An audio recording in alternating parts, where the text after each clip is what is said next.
Hello friends, let's study CNS today. We all know that CNS is one of the most difficult chapter in pathology. It's just because we don't know the basics. So in this video, maybe for 10 minutes, we are going to clear all our basics and we are going to learn about the classification of all tumors.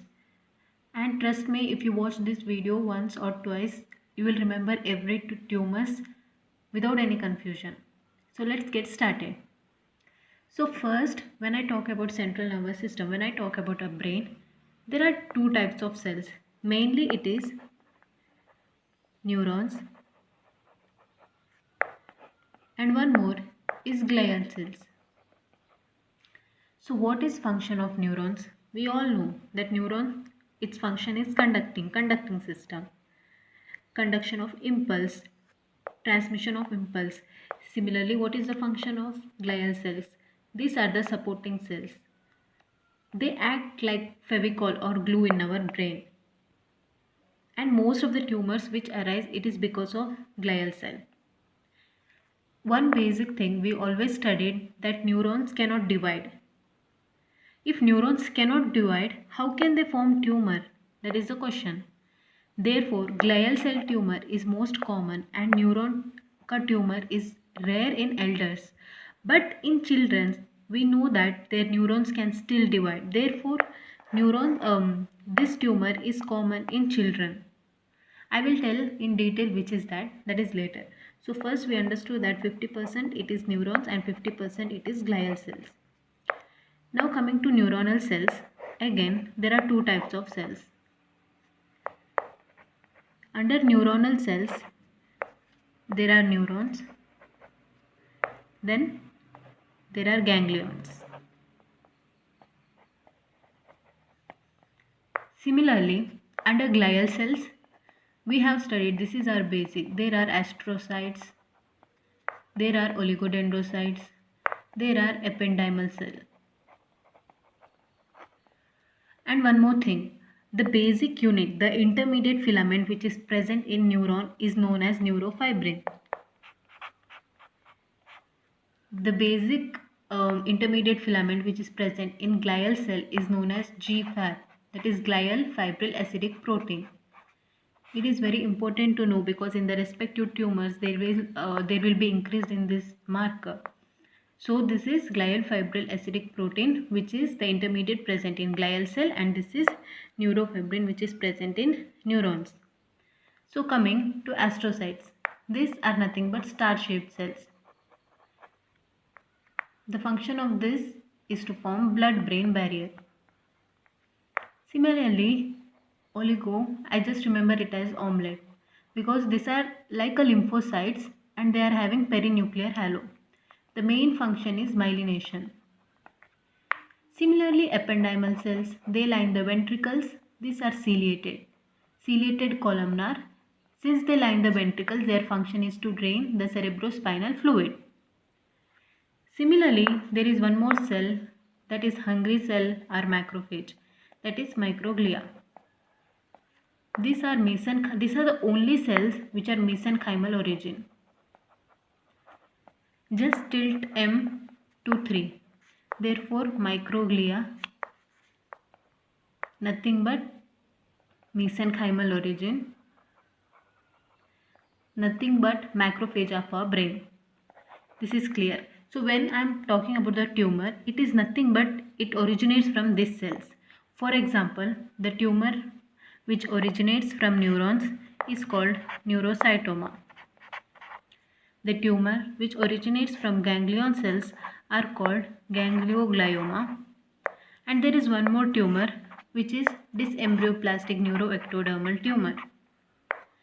Since the name ganglioglioma, it has both ganglion cells and glial cells, therefore this is also known as mixed tumor. Clear? The tumor which originates from astrocytes are called astrocytoma, oligodendrocytes are called oligodendroglioma, ependymal cells are called ependymoma, and microglia cells are microglioma. No, there is nothing called microglioma because these are macrophage. Their function is to eat virus, bacteria and protect our brain, not to form a tumor. So only glial cell we have three main tumors. When I consider neuronal, we have again three tumors. Now we always study, see there is WBC present even in brain. So there is entire HAMAT chapter on lymphoma. There is even tumor caused by WBC in our brain, that is called CNS lymphoma. There are primary and secondary, but most common is primary. This is one more category, like 1, then 2, all this, then 3, and there is one more category of tumor which is like most commonly it is seen in kid. I told you, no, medulloblastoma and atypical teratoid rhabdoid tumor. This tumor is considered as poorly differentiated.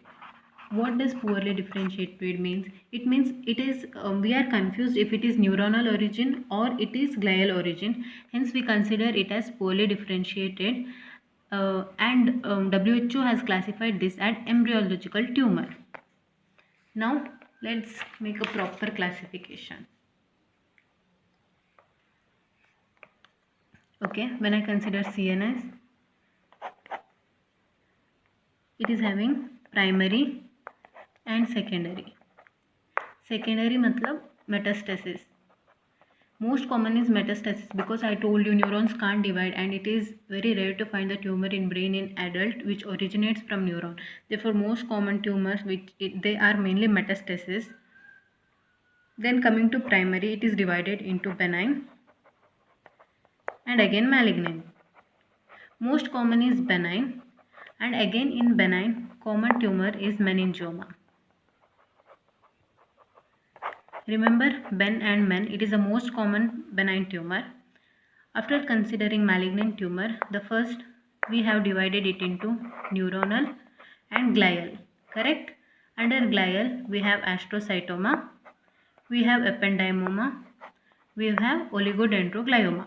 And astrocytoma, just now you remember, pilocytic astrocytoma is the most common benign tumor which is seen in kids.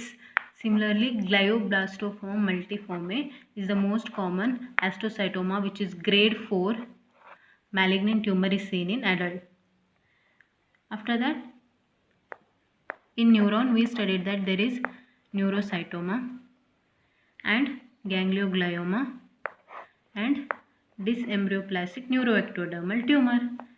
Then there was one more classification called poorly differentiated, in which we had medulloblastoma, atypical teratoid rhabdoid tumor. These were poorly differentiated. There was final last category which we studied, that was primary CNS lymphoma. Yeah, that's it. This is the basic review of all brain tumors, the basic cells from which they origin and what are the tumors. Just revising once, secondary is metastasis, then we have primary and secondary. In that benign is only one, meningioma, rest all are malignant. Malignant we have classified into neuronal and glial, and when I consider glial, it is again into 3, and neuronal again into 3, and there is a classification of poorly differentiated tumor, and not to forget primary CNS lymphoma. Yeah, that's it. Thank you.